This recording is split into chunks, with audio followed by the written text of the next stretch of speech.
gente, tudo bem com vocês? Então, hoje nós vamos para nossa aula do dia 22. Hoje é dia 22. Eu coloquei aqui o dia nas aulas só para vocês não se perderem e acompanharem aqui pelos vídeos, tá? Bom, então, já deixei o gabarito para vocês no School, para vocês conferirem os exercícios da aula de ontem. E agora eu vou pedir para vocês abrirem lá na página 317, no Lendo o Mundo. Então, ó, abri aqui o livro virtual na página 317 e vou fazer a leitura com vocês para vocês acompanharem, ok? Conservação e produção de alimento.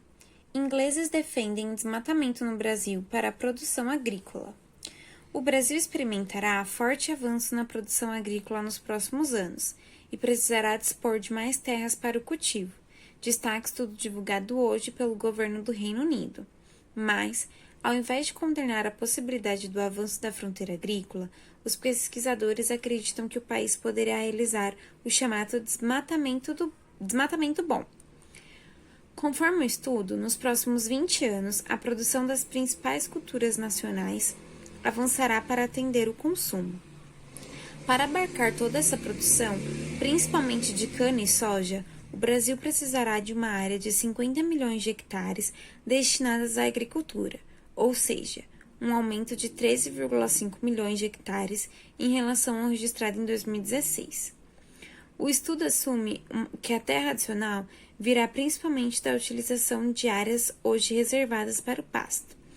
Mas os pesquisadores admitem que a possibilidade de que o plantio avance a floresta. A possibilidade de que a área adicional necessária para produzir o nível estimado possa vir também do desflorestamento não precisa afetar negativamente o bem-estar da sociedade, diz o estudo. Conforme os especialistas, uma política apropriada pode assegurar que somente o bom desflorestamento aconteça. É preciso também analisar o uso da terra e não simplesmente preservar qualquer pedaço do ecossistema da floresta sem considerar seu nível de uso ou tamanho. Esse aqui foi uma matéria da Daniela Milanese, que foi publicada num blog em 2011, tá? Próxima notícia. Agricultura e desmatamento. Informações divulgadas pela Embrapa e por um estudo do WWF, World Wildlife Foundation, mostram que a expansão da agricultura e da pecuária no país pode ser feita sem necessidade de desmatar novas áreas da Amazônia e no Cerrado. Segundo a Embrapa, 170 milhões de hectares de pastagem no país já estão degradados ou em processo de degradação. E segundo o WWF, 70 milhões de hectares podem ser destinados sem prejuízo à exploração agrícola. Em 20 anos, segundo o Instituto de Economia da Unicamp, as lavouras e os pastos no país expandirão-se em 25 milhões de hectares, um terço do que estaria disponível agora para os novos avanços sem desmatamento.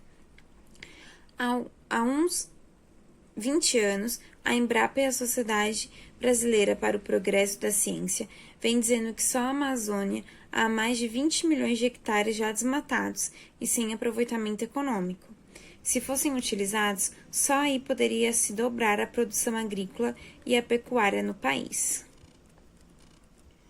O problema está em que outros estudos mostram ser 3 vezes mais barato desmatar ilegalmente uma área da Amazônia e depois aproveitá-la para pasto ou cultivos do que comprar legalmente uma gleba, pagar impostos e custos sociais. Essa é a questão que os governos terão de resolver, como impedir o desmatamento e os aproveitamentos ilegais. Gleba é um terreno próprio para o cultivo. Então, aqui a gente tem uma notícia também, foi feita ali pelo jornal Repórter Eco e foi publicada em 2012. Então, aqui desse Lendo o Mundo, a gente tem duas revistas, duas notícias, na verdade, né, diferentes, sobre o desmatamento na Amazônia e no Cerrado. Número 1. O título do primeiro texto reflete integralmente a opinião do estudo inglês, por quê? O título do primeiro texto é, vamos voltar lá no título. Ingleses defendem desmatamento no Brasil para a produção agrícola. Vocês acham que esse título reflete exatamente a opinião dos ingleses? Por quê? Que sim ou que não? Então, respondam aí o que vocês acham baseado no texto lá, né, desse título, no primeiro texto. 2. O primeiro texto defende o desmatamento, entre aspas, bom. Por que a palavra bom está entre aspas? O texto explica o que seria o bom desmatamento. Então, por que vocês acham que a palavra bom está entre aspas? Quando a gente coloca uma coisa entre aspas, significa dizer que nem sempre aquilo que a gente está falando é exatamente aquilo que a gente quer dizer. Então, bom, será que é bom mesmo? Ou será que tem uma ironia aí? Tá? Então, respondam aí o que vocês acham. 3. O segundo texto concorda com as ideias expostas no primeiro? Sim ou não? Então, vocês acham que eles falam, eles apresentam a mesma ideia ou eles apresentam ideias diferentes? E 4. Baseando-se nas informações numéricas dos dois textos, você concorda com a ideia de que é necessário desmatar para produzir alimento? Por quê? Então, tanto o primeiro texto quanto o segundo texto, eles falam pra gente a porcentagem de áreas destinadas à agricultura e a porcentagem que seria desmatada. Vocês concordam com a ideia dessa necessidade de desmatar? Ou vocês acham que daria para produzir já nas áreas que estão desmatadas? Coloquem aí a opinião de vocês, ok?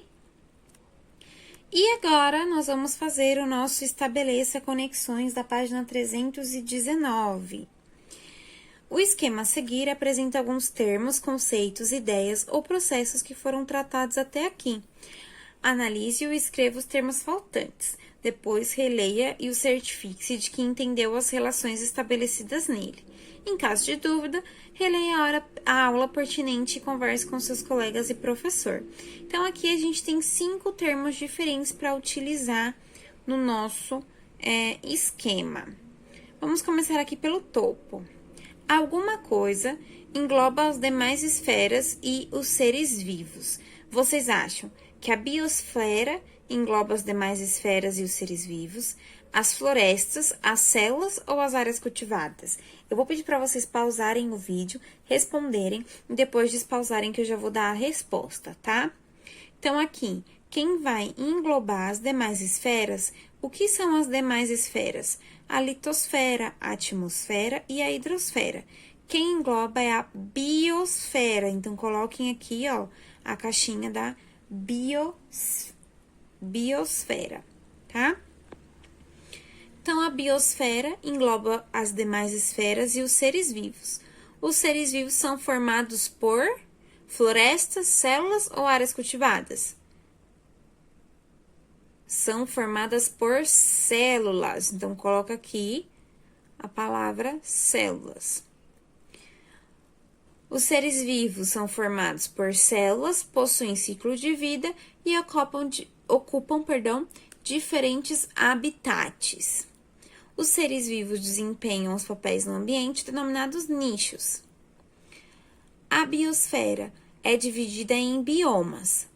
Naturais terrestres podem ser desertos, campos e florestas.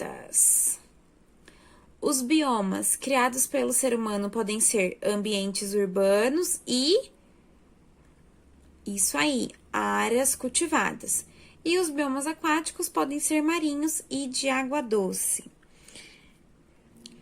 Então, pessoal, respondemos aí o nosso Organizando Estudos.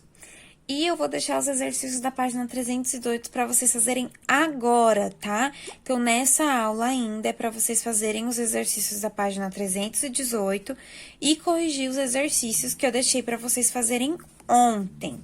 O gabarito dos exercícios da página 318 vai estar disponível daqui a pouquinho lá no Schools, às 8h20. Hoje a nossa aula terminaria às 8h25, então eu vou disponibilizar o gabarito às 8h20 e vocês ainda têm 5 minutinhos para corrigir o que vocês erraram, tá bom? Um beijo para vocês. Se vocês tiverem dúvida, me procurem lá no chat do Escolhas ou pelo binóculo. E até a semana que vem na nossa aula, que vai ser pelo Skype, ok? Então, segunda e terça da semana que vem, no Skype, normalmente nós voltamos. Um beijo para vocês e tenham um bom resto de semana.